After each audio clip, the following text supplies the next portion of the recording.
I'll just brief you about low vision prescription for the patients. We do not have any financial interest in any of the product.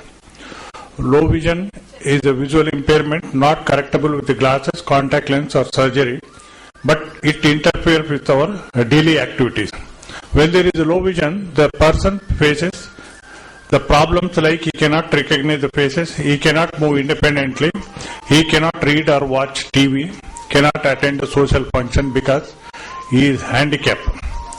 Why is it is important? Because the population, old age population is increasing and we have to have the rehabilitation services to assist these people to enhance the existing vision.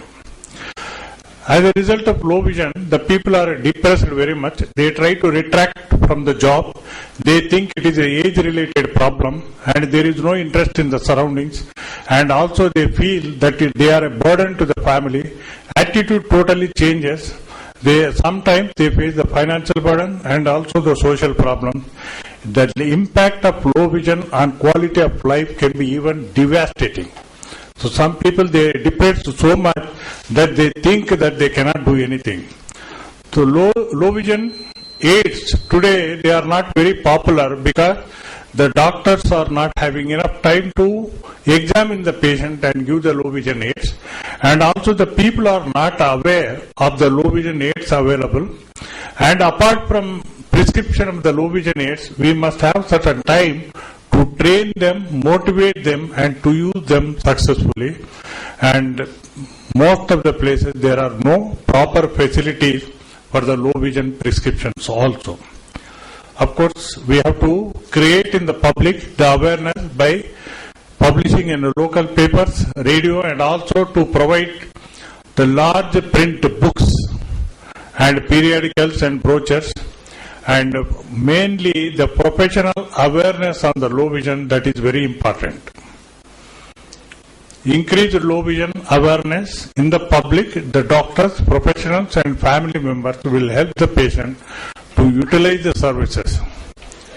Ideally, the test should contain the refraction, the low vision devices, and it should be quick and easier and also should be economical for the patient to use it.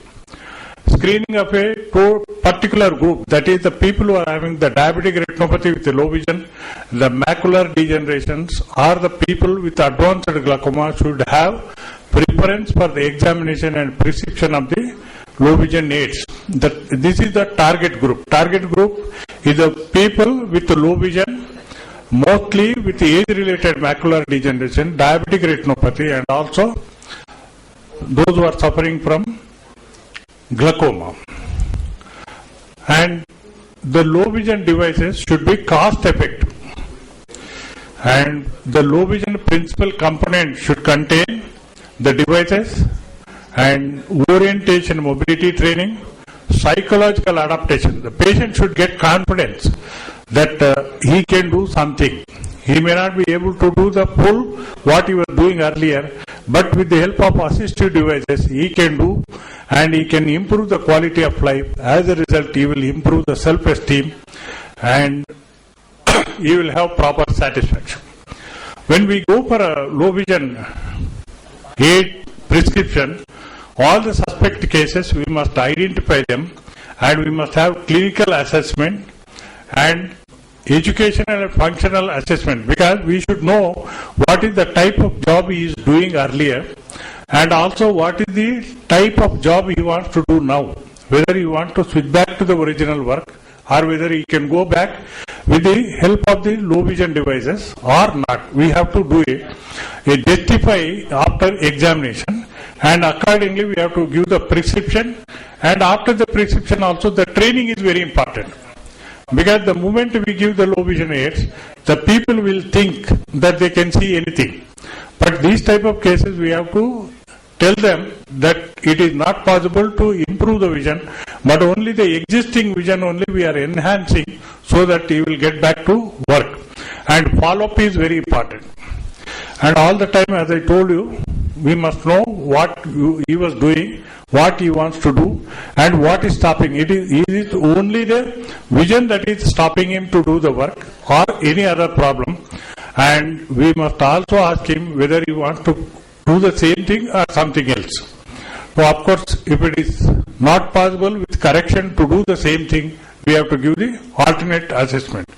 All the technology, whatever is available today, should be available and accessible to the people depending on their economic status. Low vision program should reach the people with the low vision. The people will high risk population, that is what I was telling about diabetes, the macular degenerations, even corneal degenerations of the old age, and these type of patients must get special attention for low vision assistance. In low vision aid prescription, we must have priority needs, that is the refraction, the provision of magnification and training of the effective use, and we must give the support for the mobility. Mobility is very important to get the confidence for the patient. And we have different types of aids for them, that is magnifiers. Magnifier use instruction is also important, of course, illumination and advice, and mobility assessment. The patient should be able to move on his own, whether with the help of walking stick or with the help of optical aids. The low vision care, when we give, we must tell the patient that there is a hope for him, he should not get depressed. This is of course case of macular degenerations. Low vision non-optical devices, Dr. Ilango has told, but these are the facilities are adjustable lights, typoscopes, writing guides, signature guide and bold line. This is for the people who can read and write, because signature guide is very important. Most of the old people, if they want to sign the check, they want to sign for themselves instead of putting the thumb impression. So for them we have a typoscope where they can do the signatures. We have pinhole lenses also in the low vision aids. They are useful for the people who have got mydriasis, distorted people, scarred corneas, diffuse corneal opacity, coloboma and aniridia. These type of patients will be benefited with the pinhole lenses. They do, by absorbing the parasiting rays, they improve the quality of vision, they reduce the glare and also the photophobia, improvement in aesthetic appearance. We have prosthetic contact lenses which are useful in albinism and iris abnormalities. These are the different types of optical aids which Dr. Ilango has shown. These are the optical aids. We have to try on the patients with the low vision and we have to select the suitable lens for the improvement of the vision. These are the lenses, magnifying lenses. We have hand magnifiers and also the stand magnifiers. Only disadvantage with the hand magnifier is the patient, when he uses for a long time, he gets strained. He will not get interest to use it for a long time. The stand magnifier is useful to keep on the table and read. We have pocket magnifiers also, they can carry, and also the stand magnifiers with a different magnification capacities like 4 times, 6 times or 8 times. These are the different types of magnifiers that are available in the market. We have telescopic lenses, which these are the lenses, they are mostly uniocular. Binocular also we can get it fixed to the optical frame. The glasses we can fix the binocular telescopic lenses, but uniocular telescopic lenses are very useful for the children who are studying in the schools. Low vision, they will have proper magnification and also the vision for the blackboard. They can see the blackboard very clearly. In future, it is unthinkable to have the eye hospital with the low vision clinic, as the low vision people, the number is increasing. Thank you.